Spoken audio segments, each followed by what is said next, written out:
Watching DD India News Hour, India's voice to the world. I'm Abhishek Mahajan. Coming up in the next hour. Prime Minister Narendra Modi will attend the second Asia Pacific Civil Aviation Ministers Conference to proclaim the adoption of Delhi Declaration, a visionary roadmap to elevate region's aviation sector to new heights.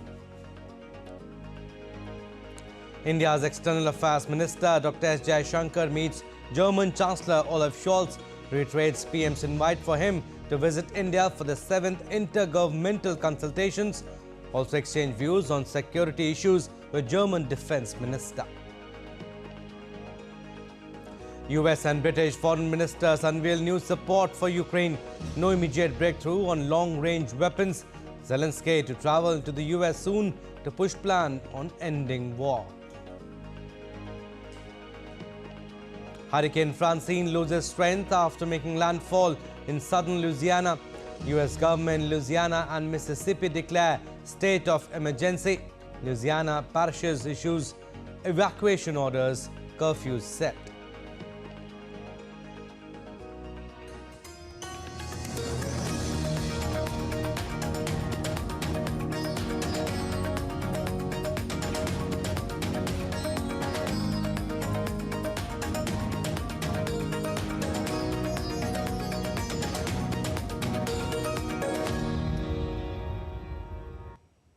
All right, news in detail now. Prime Minister Narendra Modi will address the second Asia Pacific Ministerial Conference on Civil Aviation at Bharat Mandapam in New Delhi.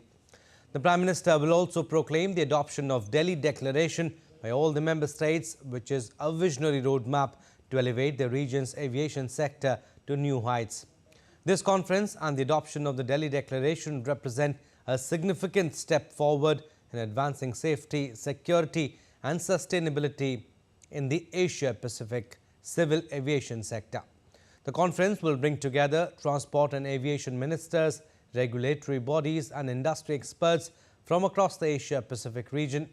The conference will focus on addressing key challenges such as infrastructure development, sustainability and workforce development while fostering greater collaboration between the public and private sectors.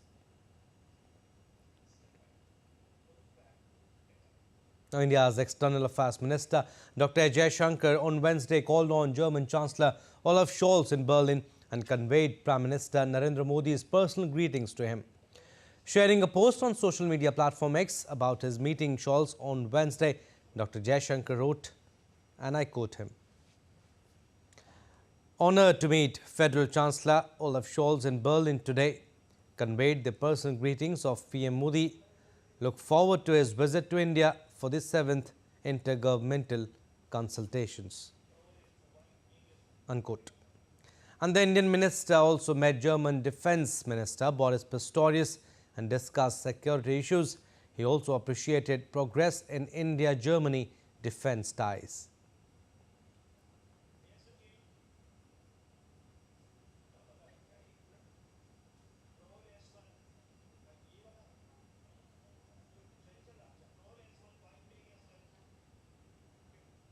And the External Affairs Minister also had an in-depth exchange with Jens Plotner, Security and Foreign Policy Advisor to the Federal Chancellor.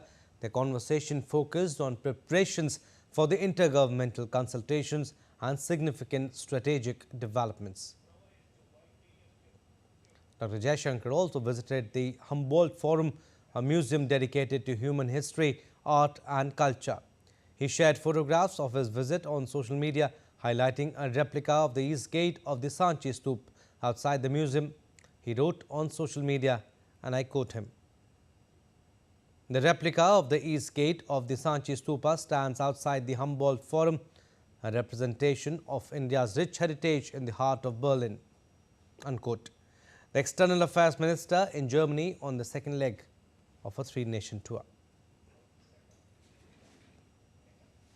And India's Defence Minister Rajnath Singh will inaugurate the India Defence Aviation Exposition IDAX 24 on the sidelines of Indian Air Force exercise Tarang Shakti 24. One of the largest multinational air exercises being conducted by the Indian Air Force in Jodhpur. The 3-day IDAX is expected to have a grand participation from the industry and host a wide range of products and technologies.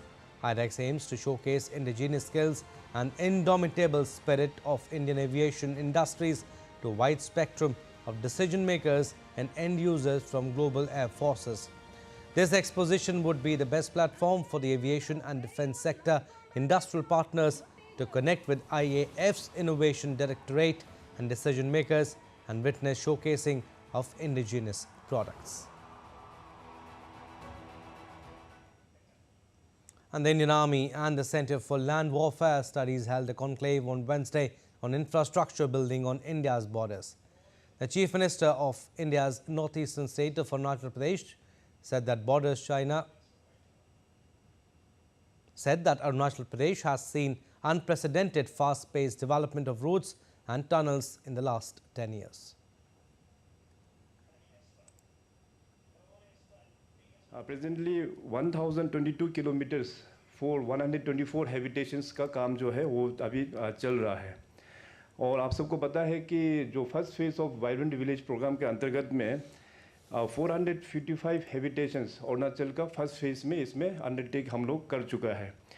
इसके अलावा 186 जो developmental initiatives है meant for 156 villages उसका भी हम लोग काम कर रहा है। And India's Tourism Minister Gajendra Shekhawat cited India's diverse landscape at the borders ranging from deserts to mountains to glaciers and said that infrastructure development will unleash the immense potential for tourism in border areas. Take a listen.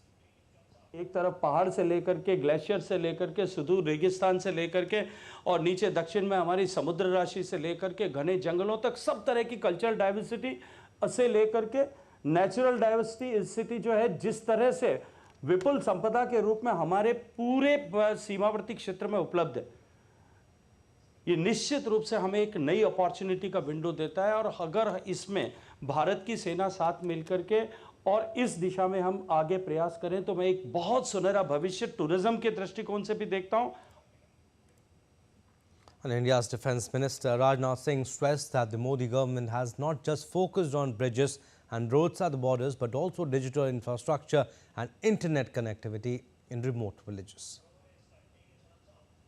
Digital infrastructure को मजबूती प्रदान करते हुए हमने देश के सीमावर्ती गांवों में भारत नेट ब्रॉडबैंड प्रोजेक्ट के माध्यम से 1500 से अधिक गांवों में हाई स्पीड इंटरनेट भी मुहैया कराया है।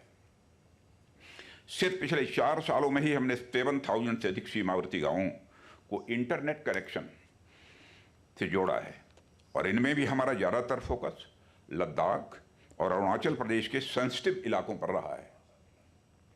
Now in Jammu and Kashmir, Thursday is the last date for filing of nominations for the third phase of the assembly elections. The Union Territory is voting for its 90-member assembly in 3 phases, while the first phase of voting is scheduled on September 18th. The other 2 rounds will be held on September 25th and October 1st respectively. The votes will be counted on October 8th.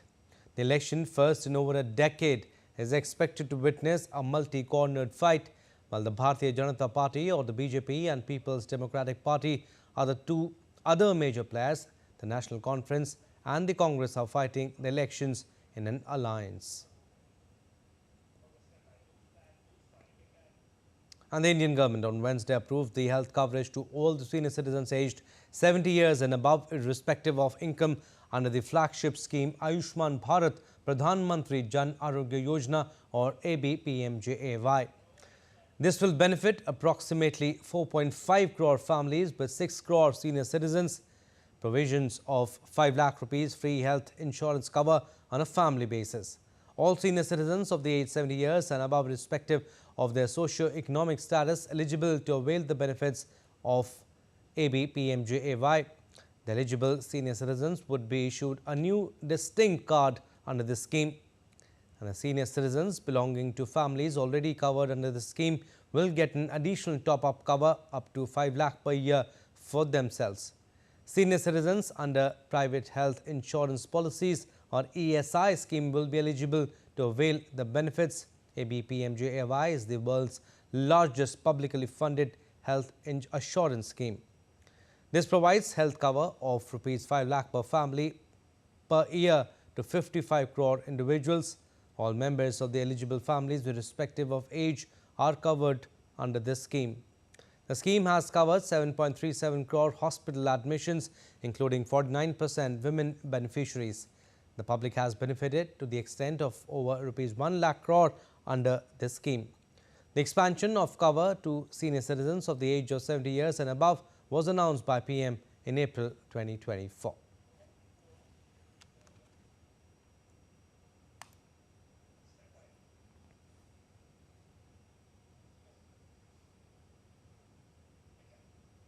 Now let's take a look at other stories making news today. A suspected grenade blast occurred in Chandigarh in northern Indian state of Punjab on Wednesday near a house reportedly owned by a non-resident Indian. The house owner claimed that two individuals in an auto rickshaw hurled a grenade at the property. The Chandigarh police, alongside forensic experts from Central Forensic Science Laboratory, arrived at the scene to collect evidence and determine the nature of the explosive device. And the attacks by the wolves continue unabated in Uttar Pradesh's Bharej district, even as the Forest Department has launched a search operation to capture the man-eating animals. In yet another such incident in Mahasi region, 50-year-old woman was injured when a wolf attacked her. As per the information, she has been admitted to the local government hospital for treatment. The incident has further heightened fear among locals in the region. And the Ashtavinayak Ganesh Mandal, located in the West Indian state of Maharashtra, has showcased a unique decoration titled Vishwa Ganesh Darshan. This display features 108 replicas of Lord Ganesha, each crafted from a variety of materials such as musical instruments, utensils, farm and carpentry tools, soft toys, and more.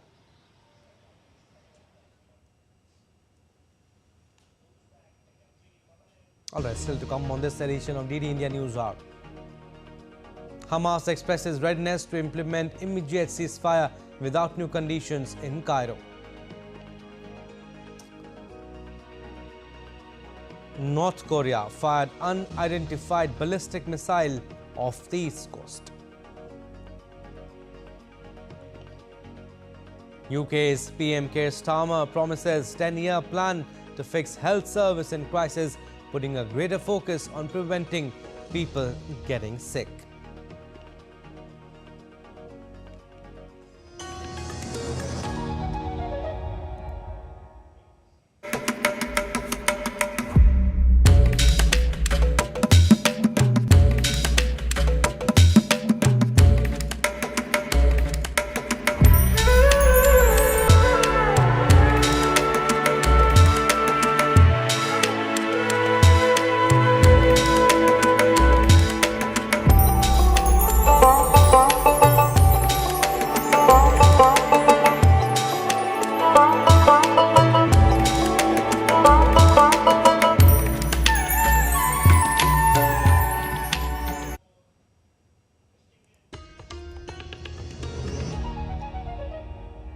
Welcome back. You're watching DD India News Hour. I'm Abhishek Mahajan.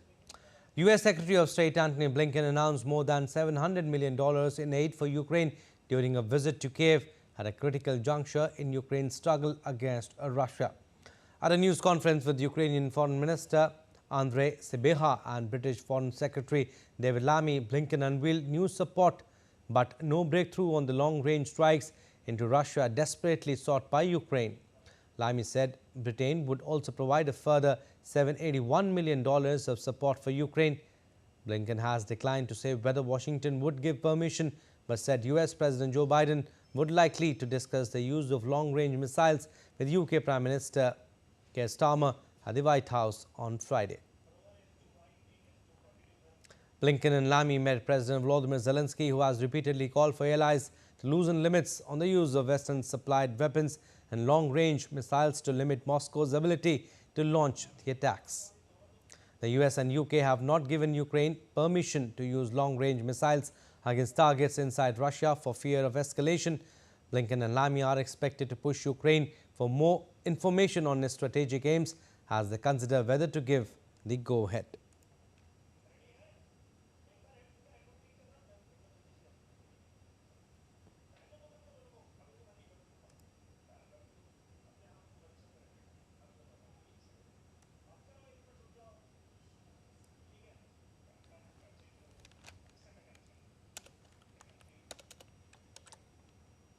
All right, let's go across to DD India's Amit Mukherjee is joining us live for more information on this.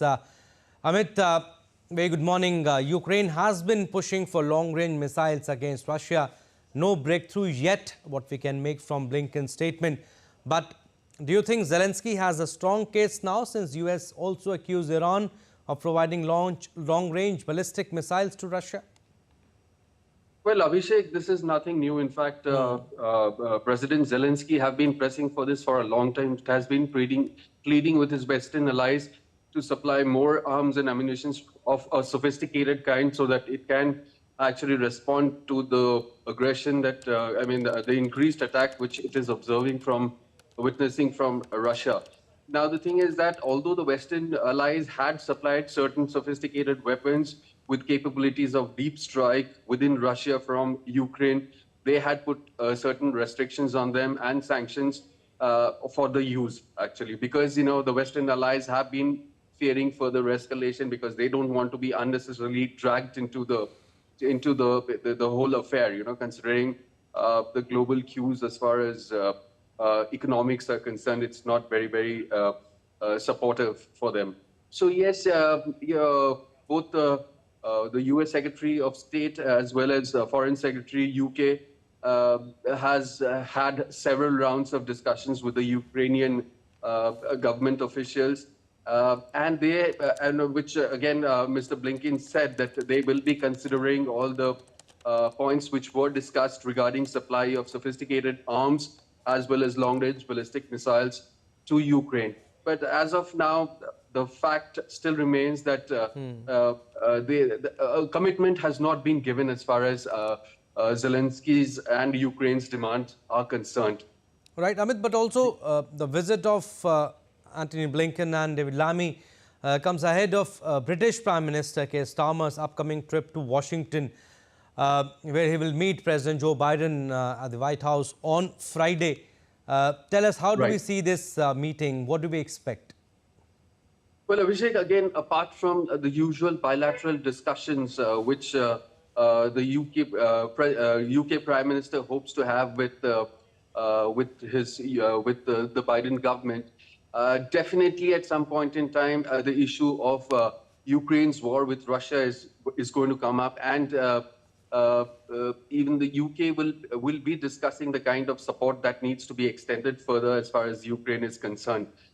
Because, in the backdrop of, again, the US government's allegation that Iran has been supplying ballistic missiles to Russia to be used against Ukraine, that particular issue will also crop up based on which, further discussions will be had as far as the situation in Ukraine, as well as President Zelensky's demand for more weapons are concerned. So definitely at some point in time, Ukraine and the issue of Gaza peace ceasefire will also figure in the UK Prime Minister's visit to the US. And do we expect any breakthrough in the use of long-range missiles, the approval for Ukraine by UK and US?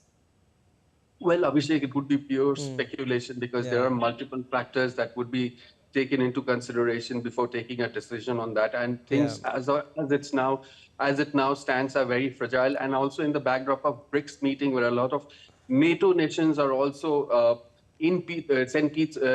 Petersburg attending that conference in Russia, a lot of things need to be weighed and measured before any decision to provide weapons to Ukraine takes a final shape. Abhishek? All right, Amit, we'll leave it at that. Thank you for your inputs. Updates now on Israel-Hamas conflict. The terrorist Hamas group has reiterated its readiness to implement an immediate ceasefire with Israel based on a previous US proposal without new conditions on Wednesday. Hamas added their negotiation team, led by senior official Khalil al-Haya, met mediators on Wednesday, including Qatar's Prime Minister Sheikh Mohammed bin Abdul Rahman Al Thani and Egypt's intelligence chief Abbas Kamil in Doha to discuss the latest developments in Gaza. The previous proposal put forward by US President Joe Biden in June laid out a three-phase ceasefire in return for the release of Israeli hostages. Talks have so far failed to reach a deal to end the 11-month-old conflict. An explosions and smoke was seen over Israel's northern border with Lebanon on Wednesday as the Israeli army said it struck several Hezbollah targets in the neighboring country. The Israeli military added approximately 30 projectiles crossed from Lebanese territory into northern Israel, falling into an open area without any injuries.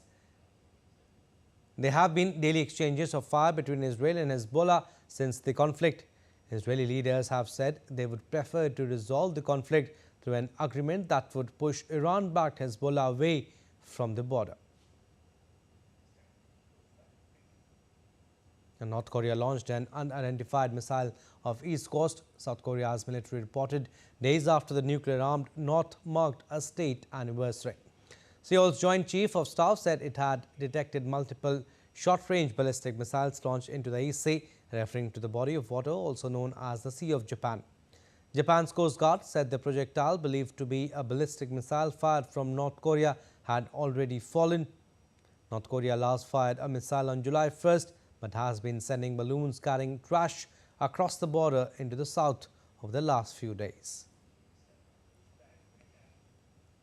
Moving on to Britain, where Prime Minister Keir Starmer has promised a 10-year plan to fix health service in crisis. Starmer's reaction comes after an independent report found the system to be in critical condition. Report published by Ara Darcy, a surgeon who is commissioned to examine the state of National Health Service by government, found that the NHS entered the COVID-19 pandemic with resilience at an all-time low due to a lack of investment. Starmer said he wanted to frame the new plan around shifting the NHS from analog to digital, putting more care in the community rather than in hospitals, and a greater focus on preventing people getting sick to start with. Now, Argentine protesters clashed with police outside the country's Congress after lower house lawmakers voted to block a planned hike to pensions opposed by President Javier Milei. The Chamber of Deputies voted 153 in favor of the pension hike with 87 against it, falling short of the two-thirds needed to approve the bill. President Milei had previously vetoed it, saying that it put the country's plan for a fiscal balance at risk. As news of the vote spread, hundreds of people protested in central Buenos Aires and clashed with security forces with riot gear in the streets. Argentina's government is pushing a tough austerity package of spending cuts to overturn years of fiscal deficits and tame high inflation.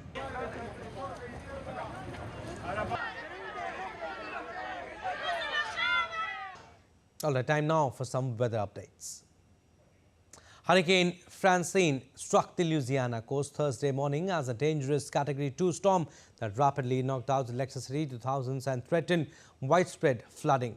The storm lost some of its strength after it made landfall, and it had weakened to a Category 1 hurricane. However, its very dangerous winds are still capable of producing damage, and the whole of the Gulf Coast in Louisiana and Mississippi was under a warning for storm surge. Louisiana and Mississippi governors and U.S. President Joe Biden each declared a state of emergency ahead of the landfall. This means emergency management resources and potential financial aid are available for affected states in the event of serious damage. Now, in Vietnam, Typhoon Yagi, the most powerful storm to hit Asia this year, has wreaked havoc across the Southeast Asian nation, leaving a trail of destruction and claiming at least 179 lives in its wake.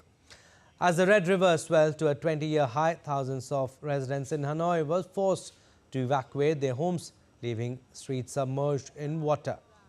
The storm, which made landfall on Saturday in the northern part of the country, brought torrential rains and strong winds, leading to widespread flooding and landslides. The flooding caused significant damage to infrastructure, including the collapse of a bridge on Monday. As a result of the flooding, schools in Hanoi have been forced to close for the rest of the week, and thousands of residents in low-lying areas have been evacuated to safety.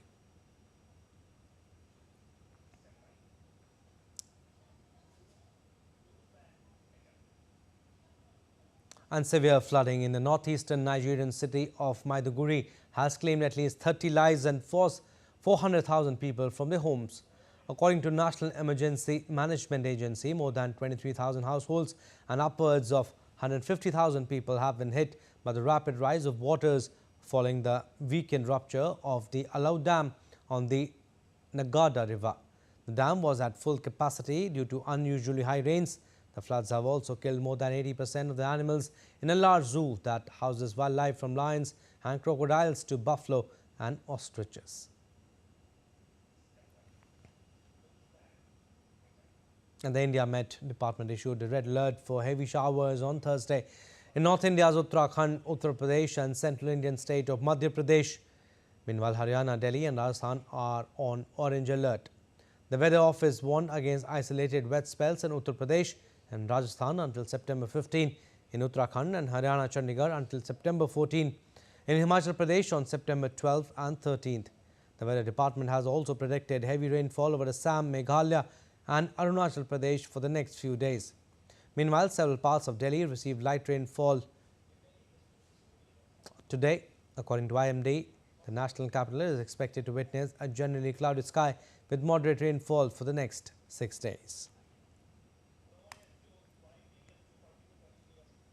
And a fresh spell of rain lashed parts of the national capital and its adjoining areas. The moderate intensity rain brought the temperature down. The downpour also caused waterlogging in some areas. IMD has issued an orange alert in the city for Thursday, predicting heavy rainfall in isolated patches and a dip in the maximum temperature. Meanwhile, in the western U.S. state of California, continue to battle 3 wildfires surrounding Los Angeles. The bridge fire is one of 3 out-of-control blazes that have erupted around the United States' second biggest city, fueled by heat wave and fanned by gusting winds. The wildfires have torched dozens of mountain homes and has forced thousands to evacuate in towns and cities. Thousands of firefighters with support from the U.S. National Guard are battling to slow the spread of fires. Governor Gavin Newsom declared a state of emergency and said he had secured federal funds to fight the fires. And the world is witnessing extreme climate events with alarming intensity, be it cyclonic storm or heavy rainfall, drought or wildfires caused by excessive heat waves. The man is fighting the nature's fury all across the globe. Indian government has taken a much-needed step to augment, boost weather and climate-related science, research and services. India's Cabinet Committee has approved Mission Mausam with an outlay of Rs 2,000 crore. Let's take a look at its main features. Envisaged to be a multifaceted and transformative initiative, the mission will tremendously boost weather and climate-related science. Its focus is to provide highly accurate and timely weather and climate information. This includes monsoon forecasts, alerts for air quality, extreme weather events and cyclones, weather interventions for managing fog, hail and rain. Critical elements include deployment of next-generation radars and satellite systems with advanced sensors and high-performance supercomputers. Mission will also include the development of improved Earth system models and a GIS-based automated decision support system for real-time data dissemination. It will integrate advanced observation systems, high-performance computing and cutting-edge technologies like artificial intelligence. It will help in tackling extreme weather events and the impact of climate change. It will set a new benchmark for predicting weather with high precision.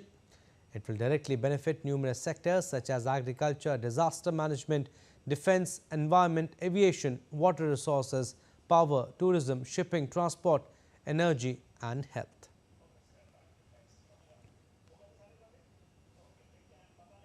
All right, we'll slip into a very short break, but still to come on this edition of DD India News Hour. As Sri Lanka votes on 21st September to elect the 9th executive president, today is the last day for postal voting.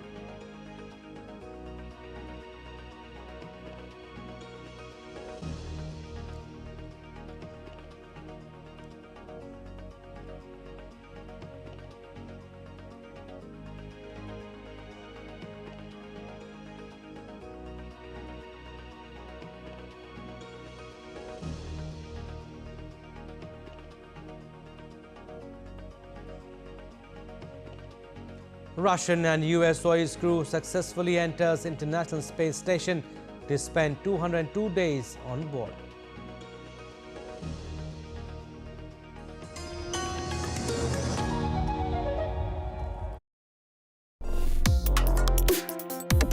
Complex issues, hidden agendas, twists and turns, strategic games. We think all dots are linked. We just need to connect them. Join me every week as I connect the dots to unravel hidden designs in statecraft, mysteries, and decode issues that matter to you. Watch Connecting the Dots with me at these times on DD India.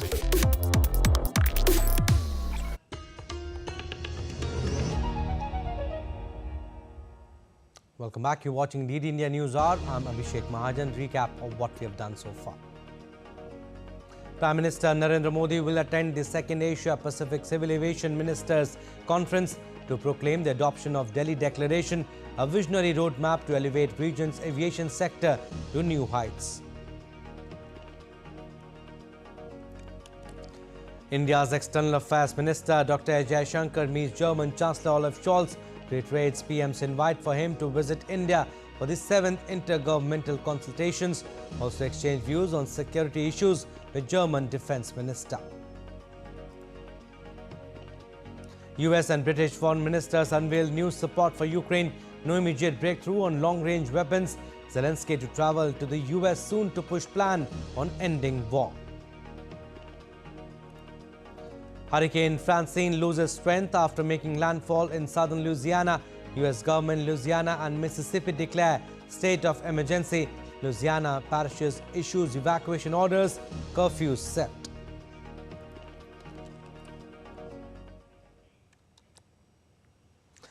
In Sri Lanka, government employees who were unable to cast their postal vote on the designated days last week for the presidential election were allowed to cast their vote on Wednesday. The National Election Commission said that officials can cast their votes today as well. The poll body added that those government employees who do not cast their postal votes within these 2 days will not have further opportunities for them to exercise their franchise. Postal voters were urged to visit the district election office or the divisional secretariat where their workplace is located to cast their votes. Postal voting for over 7,12,000 government employees and armed forces staff was allowed on 4th, 5th and 6th of September. Postal Department officials had said that over 80% votes were received by them during their designated days. Sri Lanka votes on 21st September to elect the 9th executive president in the first elections after the economic crisis witnessed in 2022. Incumbent President Ranil Wickremesinghe, opposition leader Sajid Premadasa and leftist leader Anura Kumara Dissanayake are seen as frontrunners in the election.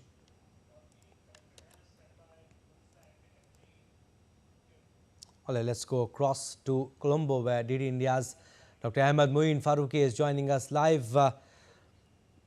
Dr. Faruqi, last day of postal voting in Sri Lanka. In fact, for people who could not vote, special 2 days were given to them.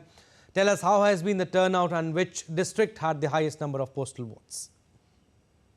Good morning, Abhishek, and a very good morning to all our viewers. It's been a fantastic morning today. However, yes, you're right.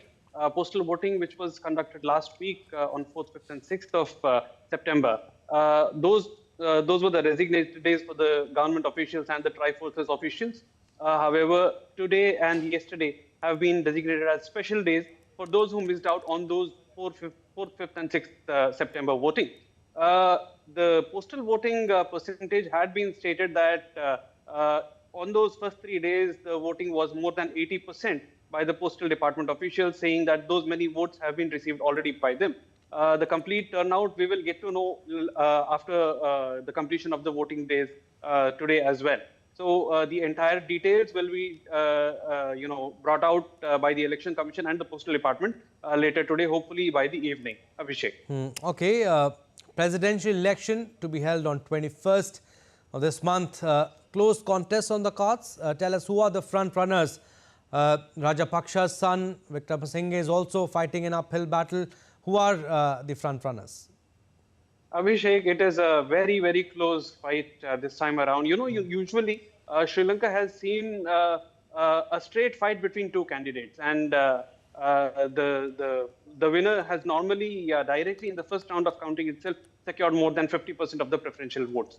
The preferential system here is that a voter has to exercise one of the either one option or the three options as per his choice. numbering them as 1, 2, and 3. And in case there is no candidate who secures 50%, then the second round of counting goes ahead, in which the second and third preferential votes will also be counted, barring the first two candidates. So this time around, it appears like there's going to be a very, very close fight. There are 3 primary contenders. There's also a candidate from SLPP, the son of Mahinda Rajapaksa, Namal Rajapaksa. So there is going to be some amount of lack of clarity as of now, but some clarity might emerge as we further go into the voting week. So right now it's a little difficult to call, but yes, incumbent President Ranil Wickremesinghe, he is seeking a re-election basing on the kind of delivery that he has done over the last 2 years to bring the Sri Lankan economy to some amount of stability. That is one. Second is the opposition leader, Sajith Premadasa, who is being seen as an alternative. He has been talking vociferously and directly with regard to the hardship that people have been facing. And thirdly, the leftist leader, Anura Kumar Addisanayaka, it has been a trend always that the leftist parties have not secured more than 3% or 4% of votes in all the elections. But this time around, he has been drawing huge support from the youth. In fact, his rallies have been flowing very well. And it appears that he might increase his vote share from what he has secured earlier.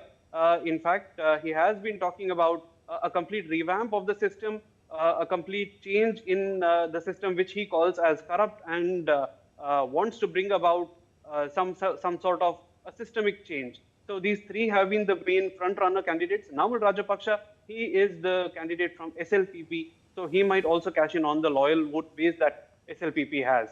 Abhishek. Okay, you're saying it will be, we are expecting a close fight, but what are people saying? And also, what do you think will be the major challenges for the new president? See, the people have been saying, that their favorite candidate should emerge and win. They have been talking about various issues that have been plaguing Sri Lanka over the last several years. One of the most important one being the allegations of corruption. There had been charges that certain corrupt practices by the administration had led to the economy crumbling. That was one part of it. The second part was a huge amount of reliance had been done on projects which were taken on credit lines from China. So a lot of answerability has to be there with regard to how the next governments will have to plan their debt management going into the next 5 years. So there are lots of challenges, and people assume that their candidate will be the best person who will, be able to handle these challenges and take the island nation's economy into a safer position. However, as of now, the lines are drawn, and it's very, very divided as of now. It's a very fragmented kind of a scenario. The entire island, it is having a faith that their candidate will emerge as victorious. But as I said, it is too early to call as of now. The earlier surveys had indicated that no candidate would secure 50% in the first round itself. Abhishek. All right, Dr. Farooqi, we'll leave it at that for the time being, but we'll keep taking updates from here. Sure. From Sri Lanka to Bangladesh now, the chief advisor, Professor Mohammad Yunus, said interim government announced to form 6 commissions to bring reform in 6 major sectors, which includes constitution, electoral system, the judiciary, the police, anti-corruption commission and public administration. Yunus added 6 eminent citizens have been appointed to head these commissions, and the names of the other members of the commissions will be fixed after holding discussions with the heads of the commissions. The commissions are expected to start their function from October 1st and complete their work within the next 3 months. Yunus said the main reform plan is to establish a fair election system and good governance. Now, India's Defence Minister Rajnath Singh will inaugurate the India Defence Aviation Exposition IDAX 24 on the sidelines of Indian Air Force exercise Tarang Shakti 24, one of the largest multinational air exercises being conducted by the Indian Air Force in Jodhpur. The 3-day IDAX is expected to have a grand participation from the industry and host a wide range of products and technologies.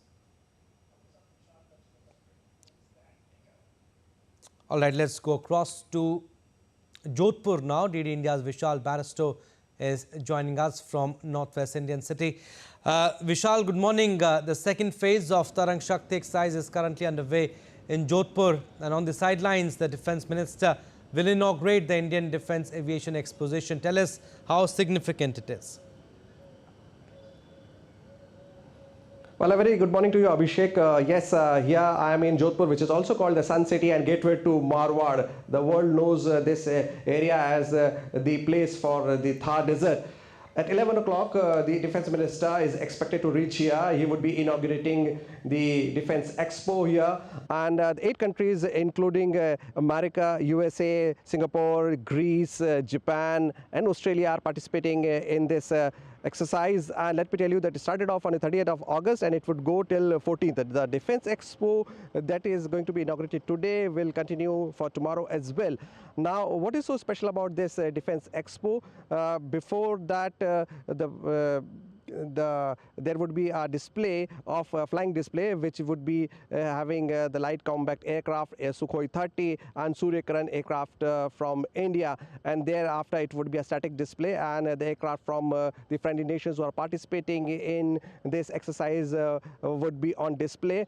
And in the Defence Expo, India would be showcasing its strength of self-reliant India and self-reliant Air Force, and it would be a very good opportunity for the friendly nations to come and see what India has to offer them, and it would also give Indian Air Force an opportunity to look for exports as far as the defense equipments of the Air Force are concerned. Abhishek? Well, second phase of Tarang Shakti exercise, 8 nations participating, like you said, observers also, and over 50 fighter jets involved, if I'm not wrong. Does Tarang Shakti emphasize India's growing role as a key player in fostering multinational defense cooperation? Well, absolutely, because let me tell you that this is also part of the military diplomacy. America is already participating with India in the Maharjan 5J fighting range as far as the Army exercise is concerned, and here we are having an Air Force exercise. This is part 2.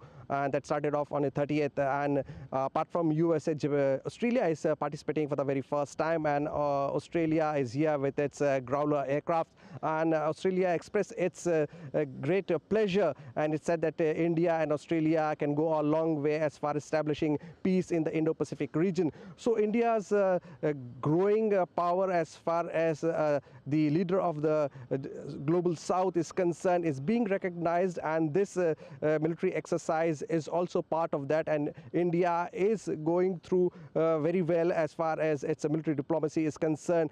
And this exercise has also given a chance for to Indian Air Force to interact with the foreign air forces from the friendly nations from USA, Greece, Singapore, Japan, and Sri Lanka. Sri Lanka is our next door neighbor, so it is going to be a very good opportunity for the Air Force as well, because in the IDEX, in Air Force would be showcasing its military prowess, and it would give a an excellent platform to the Indian Air Force to look for export orders as well, because India's vision of the Prime Minister is to focus on self-reliance, and self-reliance is the buzzword, and the armed forces, especially the Air Force in this exercise, is very keen to showcase to the world as to what it has to offer. Abhishek? Vishal, will leave it at that. Thank you for inputs. Moving on, Thailand's Prime Minister Paetongtarn Shinawatra will on Thursday deliver her government's policy proposal to Parliament. The policy is largely continue ally Sri Lanka's agenda and that of their populist Pheu Thai party, including debt restructuring and legalizing casinos to draw in investment and more tourists. The government is expected to give details of its signature plan for its digital wallet handout of $300 to 50 million people.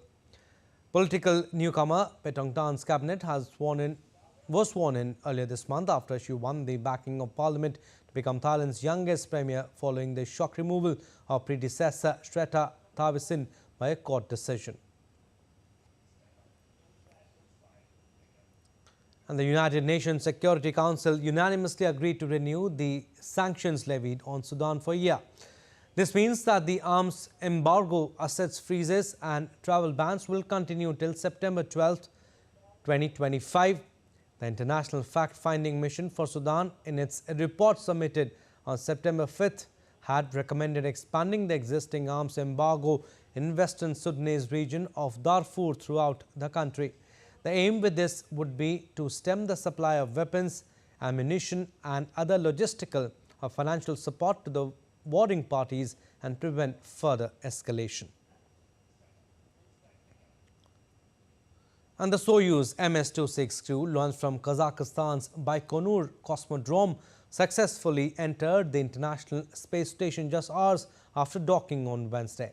NASA astronaut Don Pitet, along with Russian cosmonauts Alexei Ovchinin and Ivan Wagner, joined the 16 astronauts already aboard the ISS. This brings the total number of humans in Earth's orbit to a record-breaking 19. The crew will spend 202 days on board International Space Station and will return on 1st April 2025. Roscosmos, Russian space agency, said 42 scientific experiments are planned for this 6-month mission. Still to come on this edition of DD India News Hour. Defending champion India to take on South Korea in Asian Champions Trophy. Asian Cricket Council unveils Women's Under-19 T20 Asia Cup to encourage growth of women's cricket. And Georgian daredevil biker rides 33 kilometers on open water.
Welcome back. You're watching DD India News Hour. I'm Abhishek Mahajan. Some more stories. In fact, business news now. All three major US stock indexes closed higher on Wednesday with a boost from the technology sector, offsetting investor disappointment at an early morning inflation report which crushed hopes the Federal Reserve would cut interest rates by 50 basis points next week. The Dow Jones Industrial Average rose 124.75 points to 40,861.71. The S&P 500 gained 58.61 points, while the Nasdaq Composite 2.17%.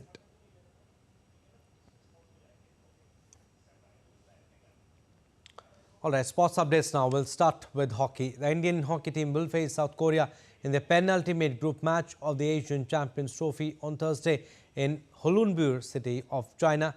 Defending champion India is off to a perfect start in the tournament. They are the only team to win all their matches so far. India defeated China in the first game 3-0 before dismantling Japan 5-1 in their second encounter and Malaysia 8-1 in the third match. The Harmanpreet Singh-led team now leads the points table with 9 points and have a foot in the semi-finals. India have been dominant in the tournament, scoring 16 goals and conceding just 2. And the Asian Cricket Council has announced the launch of Women's Under-19 T20 Asia Cup with aim to encourage growth of women's cricket across the globe. The decision was made during the ACC Executive Board meeting in Kuala Lumpur. The tournament will take place every 2 years. Its objective is to give the players a preparatory platform for every edition of ICC Women's Under-19 World Cup. The inaugural edition of the tournament is likely to be held in mid-December this year, prior to the Under-19 T20 World Cup that is scheduled to take place in Malaysia in January-February 2025. Cricket to badminton now. India's singles campaign came to an end at the Hong Kong Open 2024 badminton in Kowloon city of China. Priyanshu Rajawat and Kiran George, competing in the men's singles event, lost their opening round matches. Rajawat lost to Japan's Takuma Obayashi 21-9, 16-21, 21-9. George was defeated by Chinese Taipei's Su Li Yang 21-16, 21-16. In the women's singles, Akarshi Kashyap, the top-ranked Indian woman to compete in Hong Kong, China, lost to world number 9 Aya Ohori of Japan in straight games 21-15, 21-9. Tanya Hemant also lost her opening round match. In the mixed doubles event, Commonwealth Games medalists N. Sikki Reddy and B. Sumit Reddy defeated fellow Indians Kona Tarun, Sri Krishna Priya Kudaravalli in the opening round 21-9, 21-10 to reach the round of 16. Now, Spain beat Czech Republic 3-0 as they began their Davis Cup Finals group stage campaign with a victory. Spain boasted Carlos Alcaraz in their ranks, but the world number 3 was given a scare against Czech Republic's Thomas Mahak. Alcaraz lost in the first set tie-break before winning their second set 6-1, at which point Mahak was forced to retire to hand Spain an unassailable 2-0 lead in Group B in Valencia. Earlier, Roberto Bautista Agut had beaten Jiri Lehecka 7-6, 6-4. In the doubles, Carlos Alcaraz and Marcel Granollers had to come from behind to beat Jakub Mensik and Adam Pavlasek in a competitive dead rubber. Alcaraz sealed a 3-0 overall victory. And South Korean soccer player Son Jun-ho has denied allegations that he had taken part in match fixing and bribery when he played in China. Son Jun-ho said he had given a false confession as he was under duress. The Chinese Football Association has banned 38 players, including Son, and 5 officials for life after a 2-year investigation into match fixing and gambling as part of a crackdown on corruption. The midfielder, who has lost his spot in the South Korean side since this scandal broke, was released and returned home in March this year after nearly 10 months in detention in China. And ahead of their face-off against England's Red Roses, New Zealand women's rugby team, the Black Ferns met UK King Charles III. The King was all smiles as he found himself at the centre of a warm embrace from the team. The King later made the squad laugh during an impromptu speech.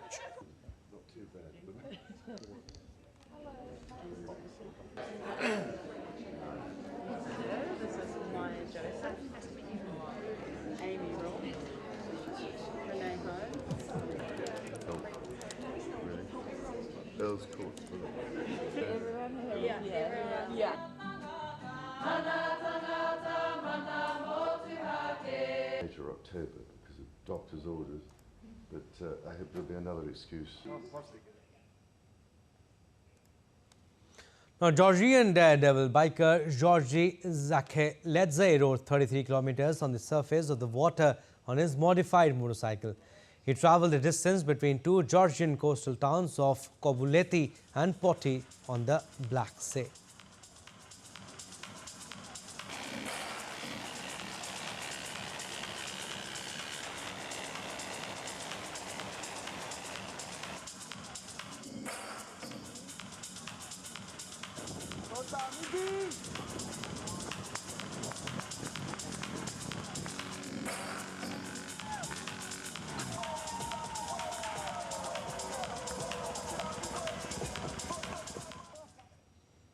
Well, that's all for this edition of DD India News Hour, but do let us know your thoughts on the news of the day. For those on the go, you can get all the latest news and updates from India and across the world on DD India mobile app. The app is available on both Android and iOS. Scan the QR code on the screen to download now. And we'll be back with more news as it breaks here on DD India. I'm Abhishek. From all of us here in Delhi, thanks for watching DD India News Hour.